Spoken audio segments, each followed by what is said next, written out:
Welcome to the MLFF podcast with your host, Commissioner B. Jack. Yes, sir. Welcome to the inaugural episode of the Major League Fantasy Football podcast.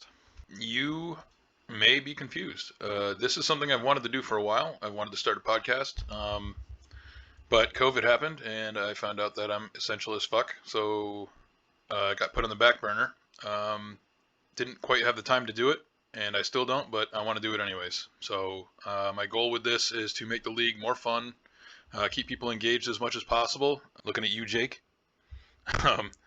Maybe make the league a little bit more competitive in the process, but it'll also be a means to keep all of you up to date on the current affairs of the league, including matchup reviews. I want to include matchup previews, league payout standings, etc.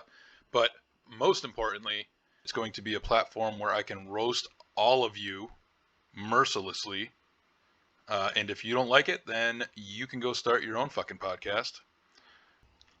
In complete honesty, the only way that talking out loud by myself in the presence of a microphone isn't awkward as fuck for me is if I don't take this too seriously. So I'm going to do my best to try not to sound like a fucking robot and keep this shit interesting.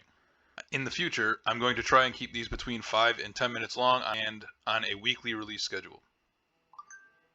Fuck off, John. For today, we'll be reviewing draft grades and previewing the week 1 matchups. So let's fucking do it. We'll do it live! Fuck it!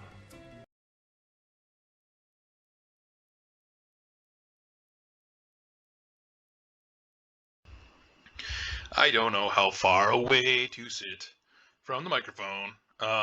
Okay, so value is simply ADP minus where they were actually drafted. It's not an accurate way of showing players' actual value. It's just rough, whatever. I don't get paid for this shit. It's less useful in the later rounds where there are more dart throws on mostly undrafted players. So, from the top, at number 1, T-Bear with 100 points. T-Bear's keepers were Dalvin Cook and Justin Jefferson. And for the first time, I think ever, he actually drafted the handcuff to Dalvin Cook, Alexander Mattison. And that makes his lineup a little bit Viking heavy, but otherwise not too bad. He had the first overall pick, and he took Eckler with it. That will definitely help you get to 100 points because a guy like Eckler would never be available in the 3rd round of a draft, which technically our draft starts in the 3rd round with 2 rounds of keepers, taking up the 1st and 2nd rounds. But this, I got a problem with this. Reaching for a defense in the 7th round. Holy Jesus. What is that? What the fuck is that? Started a run of other people running for defenses, but, I mean, whatever.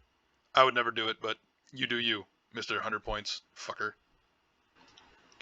At number 2 is Gardo with 97 points. His keepers were Zeke and DK Metcalf. I'm a little bit worried about DK Metcalf with shit QBs. Doesn't matter if it's Geno Smith or Drew Lock, they both fucking suck. I could never have drafted DK, but Gardo's options were limited.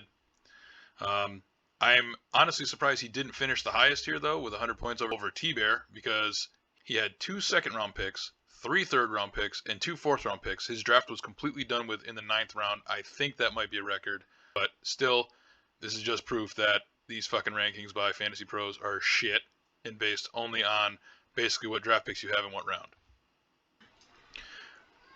At number 3 is Ben with 90 points. His keepers were JT and Justin Herbert. Can't argue there. Pretty safe draft, though. Nothing egregious here. No real egregious reaches or anything like that. I thought for sure Javonte would drop to me at the 8th spot, but clearly not.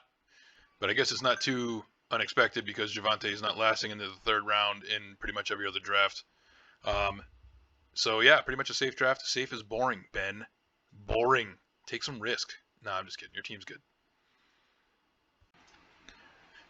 At number 4 is Rhino with 87 points, and even more proof that these rankings are fucking bullshit. He kept Kyler Murray and Miles Sanders, the running back 43 by ADP. So, you know, weak at running back to start the draft.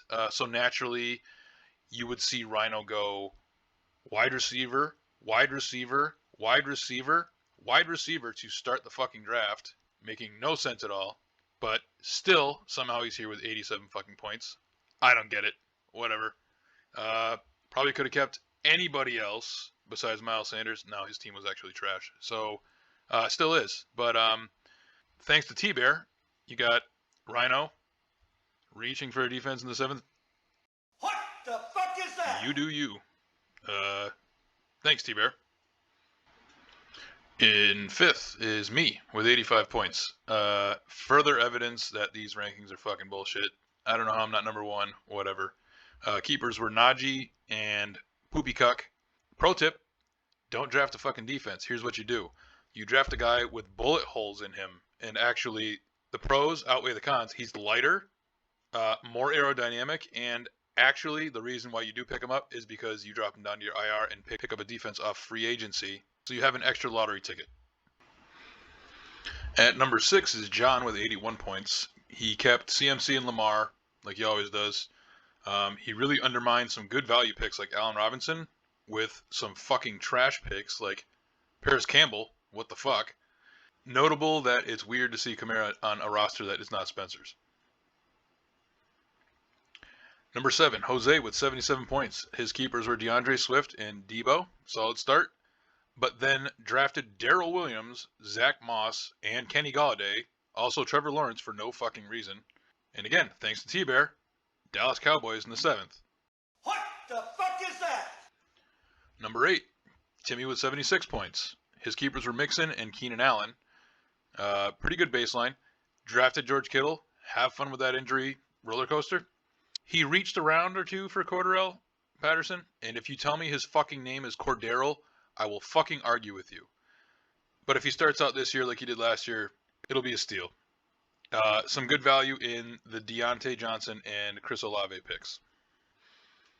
Number 9, Dantos with 69 points. Nice. His keepers were Josh Allen and Derrick Henry. Can't argue with that. That's about as stable as a foundation as you can get. Probably could have waited on Jahan Dotson and Wan'Dale Robinson, but reaching for them in any round after the 10th isn't really a reach at all. Rashad Bateman is a good value, but 3 tight ends, Dantos? 3? And your tight end game is not even strong. Number 10, Spencer with 67 points. His keepers were Mahomes and Alvin Kamara. Oh, wait. Just kidding. Jamar Chase. First time since 2017 that Kamara has not been on Spencer's roster.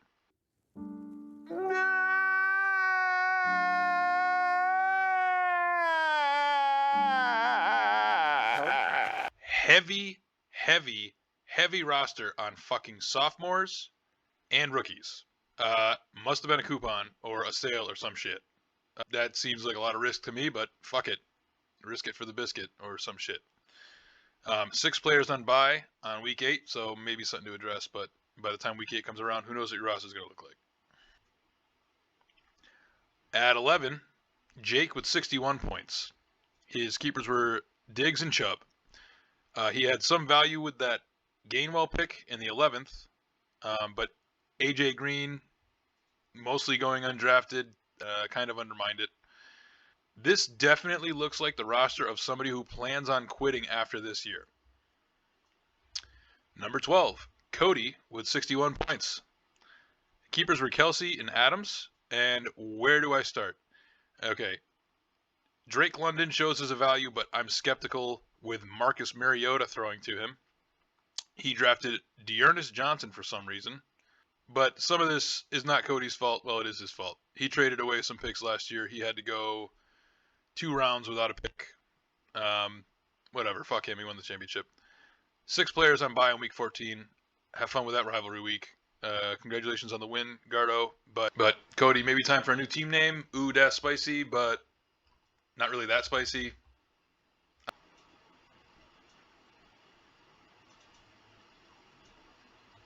Week 1 preview. First matchup, T-Bear versus Jake. Jake is 4-3 against T-Bear since 2017, but a heavy underdog in this match. Nearly a 20-point margin. Week 14 of last year, Jake pulled out the win by 7 points, but T-Bear seems poised to get revenge and even out the record at 4-4. This is a possible blowout of the week and early blowout of the year candidate game to me. Gardo versus Cody. Cody is 4-2 against Gardo all time, but also a heavy underdog at 17.5 points. Last rivalry week didn't go so well for Gardo. He lost to Cody by almost 80 points. He's in a good position for a bounce back, but I think it has to come through the hands of his receivers and not the legs of his running backs. John versus Ben, the age-old yet unfamiliar rivalry. Ben's only been in the league 1 year, but John wasted no time finding a new guy to get dominated by. Ben's a 13-point underdog, but John's projections look more than a bit optimistic to me. Some real upset potential. Jose versus Dantos. Surprisingly, Jose is 5-4 head-to-head against Dantos, but the last time they met in Week 14 of last season, Dantos won out by less than a point, which sealed the first-round bye for him. He's a 12-point underdog here, but I still think he puts the DNA in Denalgas this week. Timmy versus Spencer. Timmy's 1-6 against Spencer since 2017, but a 12-point favorite against him this week. Timmy's lone victory came in their last match, Week 16 of last year, that actually vaulted Timmy into the championship game. I'm interested to watch the QBs in this matchup. I want to see if Mahomes can function well without Tyreek, and I want to see how Carr does with Devontae Adams. And last but not least, Rhino versus me. With a margin of 1.26 points, this is the tightest game, and it's going to be the game of the week. An even 4-4 head-to-head since 2017, but Rhino got absolutely fucking smoked last time we met. Spanked by about 90 fucking points. His quote-unquote stud running backs are going to carry him with a combined projection of 24 points. Jalen Hurts finna put up 40-plus against the Lions this week, so ain't worried. Look at this shit! And that's going to do it for today, fellas. Hope you enjoyed. Hope to do better next week. Hope to have more time to do shit next week. Hope to include more shit next week. Whatever. Fuck off. Enjoy. Enjoy football. It's back. Catch y'all later.